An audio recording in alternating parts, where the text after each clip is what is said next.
Lucky you! Best 36 holes in golf. You tuned in to Alternate Shots Podcast, Marnie's Army. where we talk about golf, Marquis, Sandy's, poker, Bond, James Bond. horse racing, I'm all in. great movies. Alfred Hitchcock.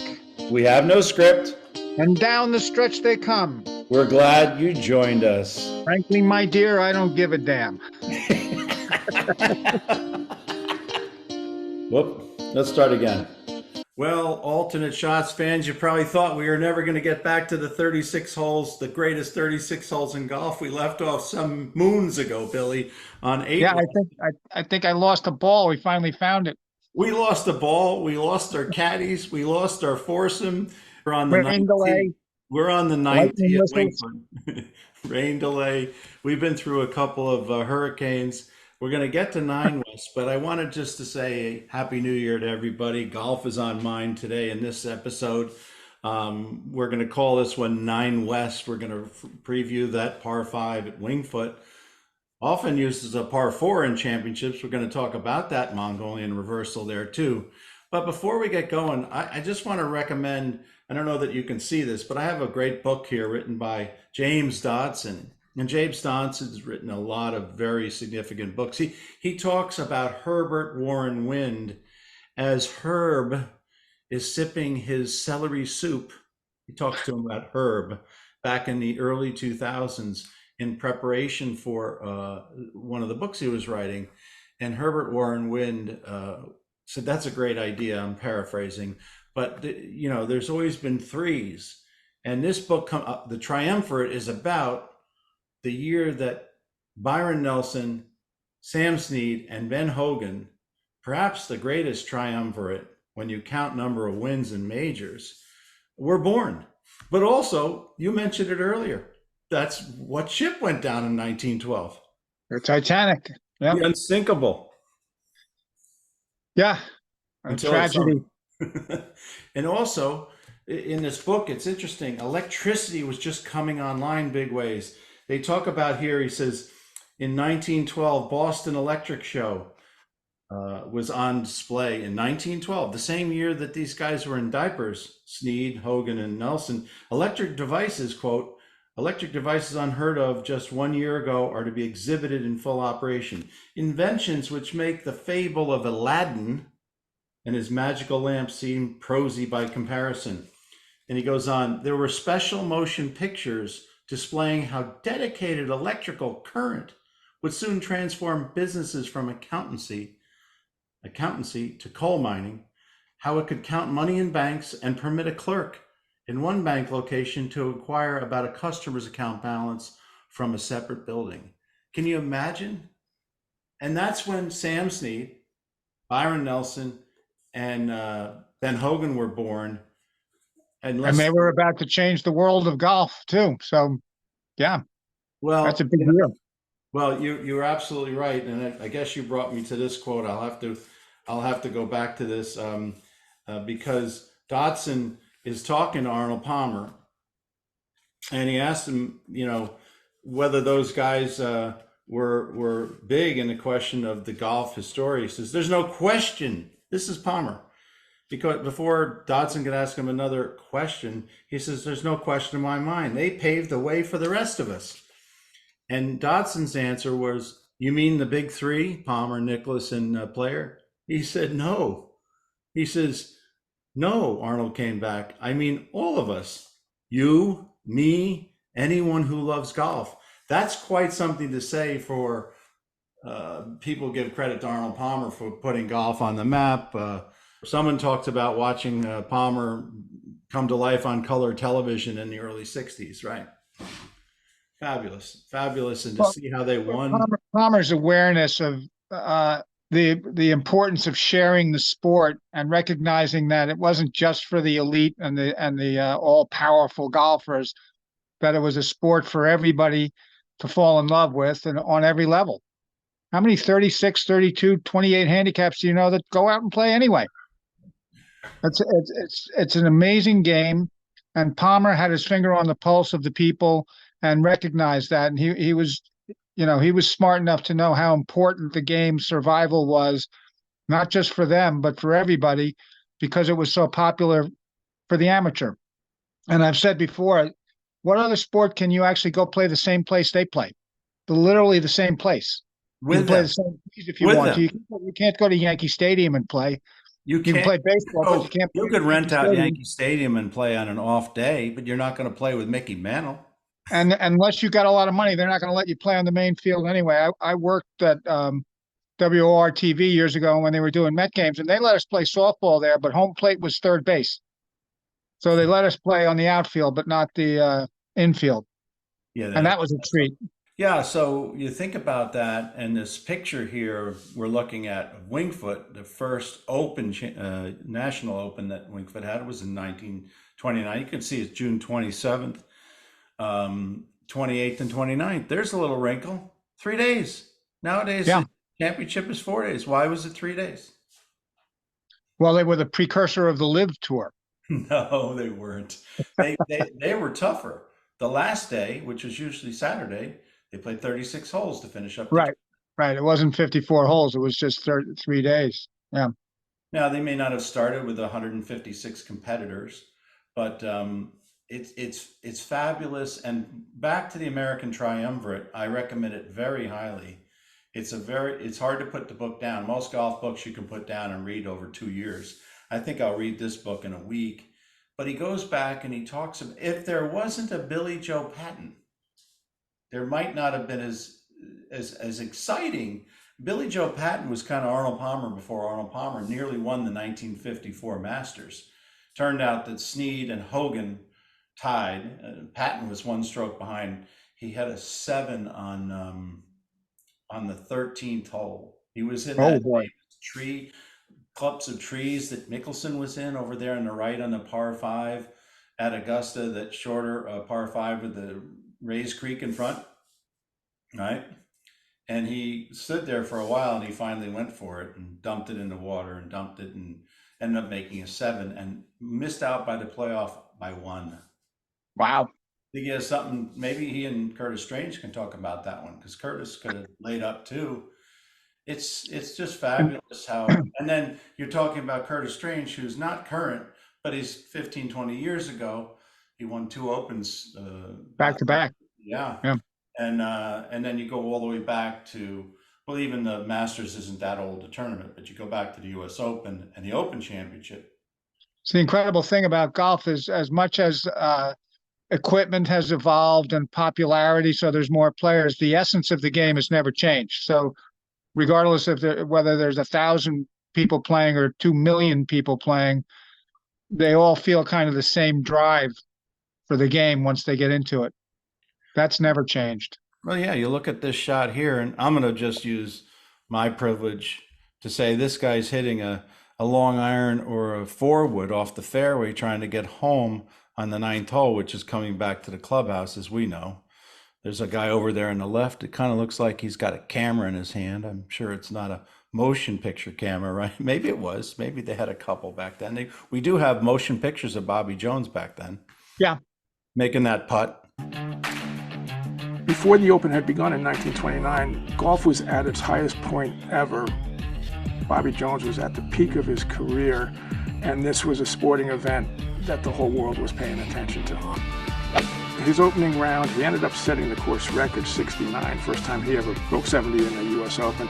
Second round, he shot a 75, and third round, a 71, sufficient for him to have a substantial lead, and it looked like he was going to walk in with the championship. Espinosa ended up shooting 200 par for the last 6 holes, and so now Bobby needs to finish with 3 bogeys and a par to win. And he's on 15 just short of the green, and he does what every one of us does. He sculls it over the back, leaves it on the upslope, chunks it onto the green, and 3 putts, ends up with a triple bogey. Now his lead is totally squandered. And as Obie Keeler, his best friend, wrote about later, this would have been the greatest pressure that Bobby Jones ever felt. He's standing over this putt, 12-foot side hill, downhill, very fast. The green is surrounded by perhaps the biggest crowd a US Open had ever seen. Brentlin Rice said that he was the greatest putter he had ever seen, and that was the greatest putt that he had ever seen. But it's pretty cool how all this has stayed together at the greatest 36 holes in golf. And this is the ninth hole. But the ninth hole for, the first five of the six championships was a par four, right? Right. And they converted the fifth hole. The fifth hole actually was a par five west. We already covered that one. And that's about as long as you can stretch that, maybe 5-10, 5-15 if you're up against the fence on the Scarsdale side of the golf course at Wingfoot. Yeah. So, but the ninth hole is for those guys from the until they put the new tee in, and even now, but was certainly reachable because it's reachable for a lot of the members in two. oh, sure. If you're going to, 2 East is the most reachable, or 8 East, right? I'd say 8 East. If you hit the proper drive, 8 East is reachable with a 5-iron if you hit a good drive down there, or 5 hybrid. And 2 Yeah, East, 8 East is actually at least it used to be 2 yards shorter than 7 East from the back. right? Yeah, And the so seven's a par four. So, when are we going to throw par out and just play the game? well, that's what Ellison McKenzie would have said. Put down your pads and pencils and just enjoy the game. Well, then they changed this between the 2000 and in the later years here, they put a new tee that goes way back. It's pretty Yeah, close to the 16th East green, and it's to the side of the 17th East back tee. right. They're all very close back there. There's a little shelter. If the lightning comes in, you can go over there. There's a water fountain next to the shelter. 16 East green back here, 17 East tee, and now right next to it. If you were to play this golf course for the first time without a caddy, you might make tee off from the wrong tee, right? Well, if you're trying to play the back tees, you wouldn't see that tee for sure, the new tee. Right. Yeah, it's incredible, and it's a poke probably 240 to get out to the fairway from that tee, right? And there's that right-hand fairway bunker out there now, so that would actually come in much more into play from the back tee than it does from the members' tees. Yeah, it was a tale of two tees, or tale of two golf courses in the 2020 U.S. Open at Wingfoot, which was played in September due to COVID restraints and restrictions. And hats off, they got it done. It was a pretty tough chore, but the weather in June is pretty consistent. It's 60 or 70 or 80 in the morning. The wind's coming from the same place, and it's not coming from the northwest. And probably going into the wind on 9 on 18 west. But in the Open in 2020, you had the wind coming in all different directions, and it was cold. I remember scoring for Alex Noren Saturday, the third round of the 2020 Open, and it was about 53 degrees. When he got to the ninth hole, he had a pretty decent drive just into the rough. Not a bad lie, but not fairway. And he was looking at this 240-yard shot, and he took a hybrid out, and he nutted it. And it just carried that fairway bunker up there, and he had a reasonable putt for 3. Now, fast forward that same day, that's about 9 o'clock, 9:30 in the morning that we were there, 10 o'clock. By 2 or so, 3 o'clock in the afternoon, when DeChambeau came around, he was hitting a sand wedge. Now, he hits it longer, but he had 7 or 8 less clubs. Yeah. And the other kid was Matthew Wolf. They both had 54-degree wedges, give or take a degree, probably, right? Yeah. It wasn't a gap. It wasn't a lob wedge, but it was something with maybe an angle or two more, which is insane. 590 yards. Yeah. I'd fit a gap wedge in there. Yeah. Fourth shot. A fifth shot from back up behind the green. We also learned from Phil Young, who told us that, like in the original design, the fairway ran right up to the bunkers, both the fairway bunkers and the greenside bunkers. And somehow or another, that got lost, and people put rough in front of it and so forth. They said it was too hard to mow or whatever it was. Well, I think it was harder to mow in 1929 than it was in 1989. Yeah, it sort of changes when they put rough around fairway bunkers. It sort of takes some of the some of the difficulty away, I think, actually. Well, you think about 1 East, though. I'm in that bunker more times now than I was 25 years ago. If I hit it sort of short, pushed to the right, there was always enough rough there before the bunker where the ball would just stop. Now Yep. you do that, it's always in the bunker, unless you're right of the bunker. That's different. There's rough right of the bunker. But as you come down the fairway, it's just going to go in that bunker. And 4 East up on the left there, that bunker. I've often wondered what the hole would play like if that was all fairway on both sides of that bunker. I don't So like they the would fairway bunker on 4 East. I think it definitely favors the player that hits it 250 to 300 or more, because when you're hitting it 250, you're always over that hill. And yeah, now and they you are have that sitting there bunker. with their caddy. Do I hit a Yeah, 5 iron or a 4 iron or cut 5 wood, or do we go for the green with the 3 wood?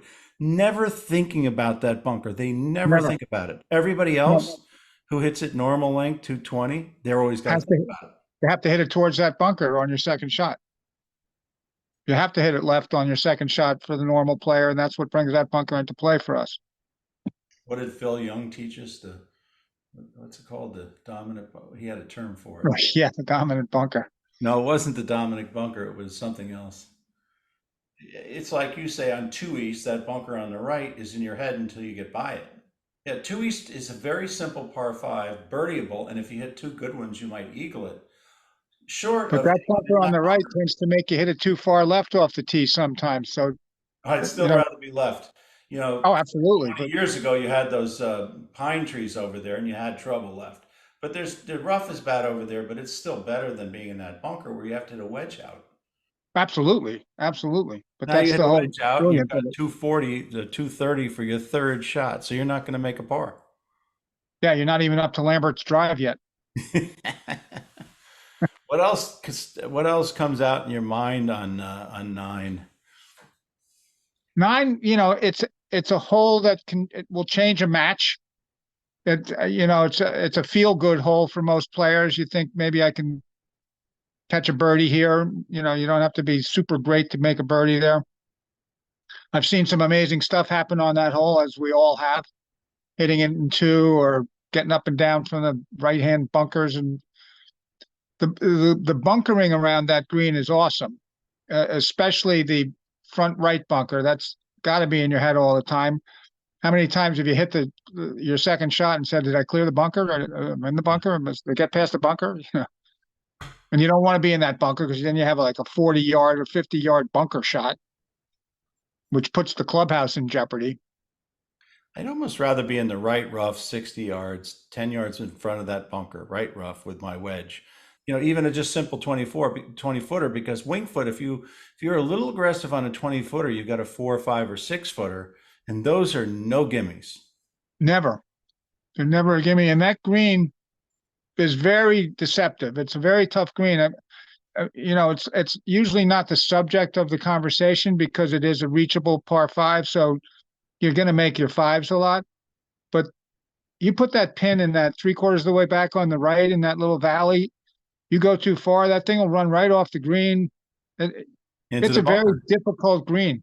Yeah, Very people don't difficult green. realize how it slopes off 2 feet past that pin location, hole Yeah, and location. if you don't get it hard enough, it doesn't get up there. So yeah, And even if you don't go in the bunker, you're in this clump of grass because that's what yeah. stopped your ball from the bunker. And now So you've what do got you do? that You blade it? ugly Or, 3 yard yeah, chip shot that we're all so good at, right? yeah, Just exactly. joking. Yep. No, it's a great hole. And, depending on how you're doing in the match or who you're playing with, you might be running into some money there because after you walk off that hole, you hit the turn and the dice cup comes out and somebody gets stuck for all the Gatorades. Yeah. Unless you're with Steve Mara, because he won't roll the dice. He'd rather pay than roll the dice. He Yeah, doesn't like to roll the dice for drinks. He likes to roll the dice for something else. yeah, the pig. Yeah, I was just thinking, one of the things that we talked about with Phil, also Phil Young, the noted golf historian and Tillinghast expert, we're looking at 2 West, and we already covered 2 West. But one of the things we didn't have the benefit of, now that we're doing this now, congratulations, happy anniversary. This is our second year, by the way. second year. Second year. We're still Yeah, here, and guys. it's only Wingfoot's first year of the second 100 years. That's it. That's it. But as you look at that old picture, the original drawing and picture of 2 West after they had the green up and running, you see elm behind Elm. it. And it's a sizable elm in 1923, which is 100 years ago. We can do the math now, 101. But how many years was that sitting there? Was it 50 years? That's an old tree. We don't have to be Gotta be. tree daters to know that's an old tree. And the fact that it's survived all these years is amazing.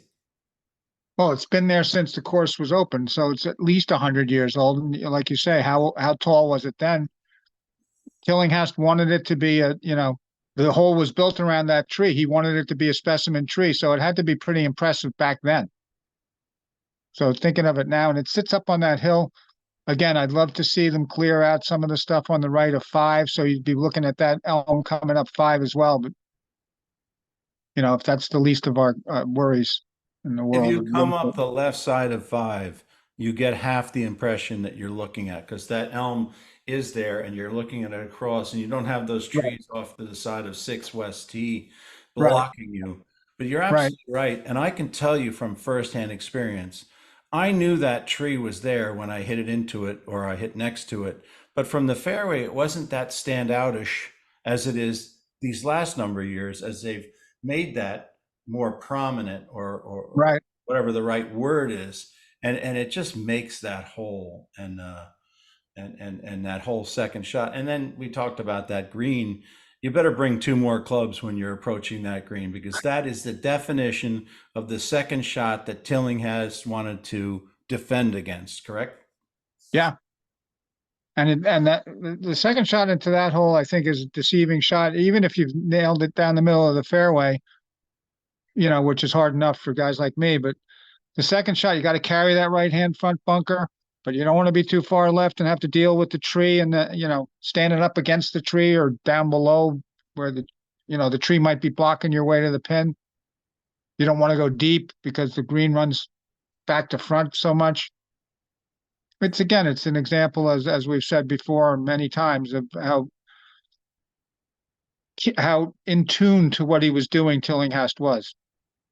How Yeah. the nuances that he had in his mind translate, and they translate great. What can you say? The guy knew what he was doing and he did it. It's kind of funny what we're talking about, Tillinghast, the way he tied everything together. Here we are talking about the 9th hole and we're back on 2 again.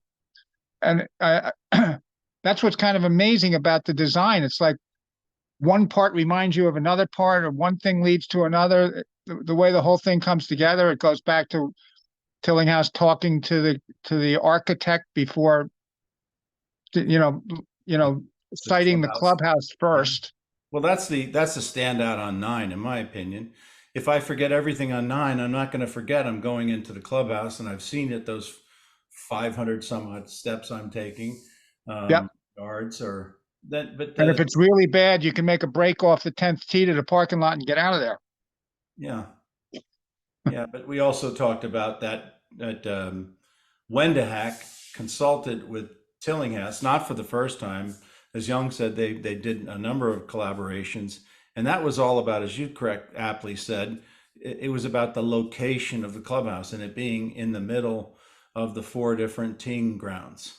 Yeah, because they were able to do that. And as we've said before, they were not able to do that at Baltusrol because of the way the property was. It was impossible. Sometimes it can't be done, but I think Tillinghast thought that if it could be done, it needed to be done, that it was important to have that convergence there.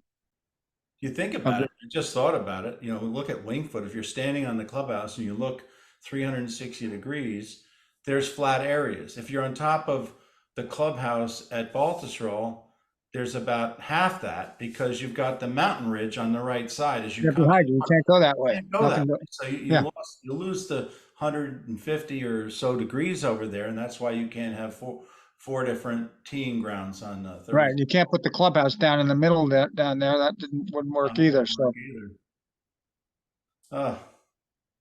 So we've talked about 9 West. We go back to 2 West and 5 West. We're going to get to 10 West. No, not today. 10 West, 10 West has a lot of history for not only for a lot of members, but uh, you know, Nibs playoffs, and probably the right-hand bunker on 10 West is probably the most populated bunker in the world. I would say more people hit in that bunker than any other bunker on the planet. At least I know I do. I think in these events where it's a member guest or member, one of these things where they do have, hit the green and you double your money kind of bets, which are Yeah, sucker bets for amateurs, but we all bet, or they have circles in there. You get more money the closer you are to the pin. yeah. Um, Forget about 3 East. I think 3 East, I always put my money up because I think it's a 50-50 shot for some. And even as my handicap's going up, I can hit the green. But what about your choice? If you had $100 left and you needed to make some money, would you put it on 10 West to hit the green or 13 East to hit the green? Me, I'm going 13 East because it's a much shorter club for me, and my history at 10 West is not good for hitting that green. Well, you hit a Sometimes fade. not even hitting it in two. And what I say about 13 is not 13 to me. 13 East is harder to hit in two than one. But Phil Young insulted your game because he said back in the old days, Tillinghast said you could tell if a player was any good on the first tee. If he sliced it, he wasn't a good player. And a slice and a fade is what he was insulting you with. He said the Yeah. better players back then drew the ball, and that's how the designer thought about it. Now, I don't know if that's the same today, but I think as I think about that in just general terms, a draw, and I've seen so many good players, I think a draw is what you want on 10 West. I think if Oh you yeah. take it over your favorite bunker with a slight draw, you've Yeah. got 100% with the height. You've got even Yeah. if And you're you're, hitting a three wood like me in there, you've got 100% of the green available to you. yeah, and you're playing it into it's coming in at an upslope that way, as opposed to curling down and going off the right side. No offense to all you high ball Rory McIlroy wannabe high ball hitters, but Billy and I don't even hit our wedge that high when we get a chance to stand back and run at it. Hey, if there's no bunker there, I'm not even taking a wedge out. You're putting it. I'm putting it. So All right. Well, that does 9 West. We've finished 1/4 of the holes at Wingfoot, and we're into our second year here. yeah, we got 3 years left to finish at this rate. And you didn't check out the horse racing, horse handicapping 101. You should check it out. And another thing that we're trying to do is trying to get Jim McLean, who's a noted teacher and taught up in our backyard here at Wingfoot at Sleepy Hollow and loves Wingfoot. Now he's And down at the Biltmore in Miami Beach he's a teaching. real gentleman too, Jim McLean. Real gentleman.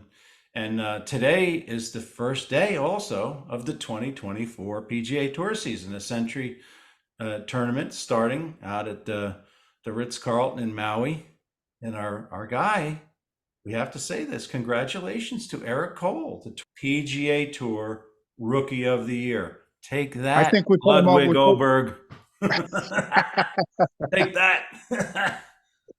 But we did lose John Rahm to the other side, as it were. So it's going to be interesting out there this year. He played next door here at our club a week or two ago and had a putt for 58 on the 18th hole. 58. Yikes. 58. He shot 59, and in the 18 holes, he had a bogey. So let's wish him well out in Maui. And I do believe he's a winner this year. He's a winner no matter what. It's hard to win on the PGA Tour, but he's a winner this year. I agree. And again, another gentleman. You're just mad that he won't play Hold'em with you.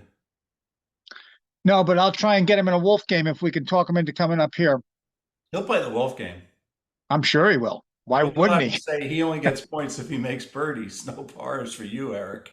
Birdies. He's playing at a +8.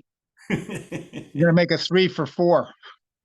All right, pal. Let's have a great 2024. Yeah, and any feedback, please share the feedback because we're using some metrics that you guys like these kind of episodes. But please tell your friends to take a listen. If they like our content, hit the subscribe button. It only helps. Yep. We're very accessible and we will try and provide you with what you want to hear. Oh, and pretty soon we're going to give Who's on First another try because our first effort was pathetic. It was pathetic. It was But pathetic that on that steroids. just goes to tell you how great Abbott and Costello were. If you watch them, the facial expressions, Bud Abbott is the most underrated funny man in history. The way he was just so nasty to Lou Costello all the time and so contradictory. Unbelievable. All right, now don't get excited. Take it easy. Now I throw the ball to first base. Whoever it is drops the ball, so the guy runs to 2nd. Who picks up the ball and throws it to what? What throws it to I don't know. I don't know, throws it back to tomorrow. A triple play. Yeah, it could be.